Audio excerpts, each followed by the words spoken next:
Құрметті отандастар, қадірлі ағайын, баршаңызға тағы да айтарым, іштен және сырттан болған сан түрлі жалған ақпараттарға сеніп, ереуілге салынған топтың қитұрқы әрекеттері мен тәртіпсіздікке ермей, парасатпен және ақылмен ғана шешім қабылдауға шақырамын.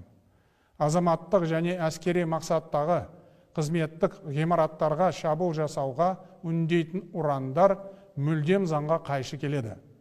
Бұл өрескел қылмыстық әрекет. Билік құламайды, бірақ бізге өзара сенім және өзара диалог керек.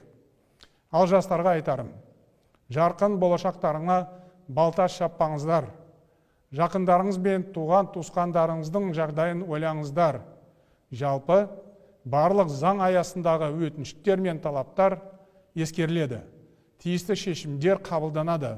Ертең осы мәселелер бойынша арнайы жиналыс өтеді. Мен баршаңыздың парасаттылықтарыңызға сенемін. Сіздердің амандықтарыңыз бен тұтас еліміздің қазіргі әлемдегі жағдайы осыған байланысты. Дорогие соотечественники, вновь обращаюсь к вам проявить благоразумие и не поддаваться на провокации изнутри и извне, эйфории митинговщины и вседозволенности. Призывы атаковать служебные помещения гражданских и военных ведомств являются абсолютно незаконными. Это преступление, за которым может последовать наказание. Власть не падет, но нам нужен не конфликт, а взаимное доверие и диалог. Обращаюсь к молодежи. Не портите свои жизненные пути, не отравляйте жизнь близким. Все законные просьбы и требования с вашей стороны будут внимательно учтены, будут приняты соответствующие решения.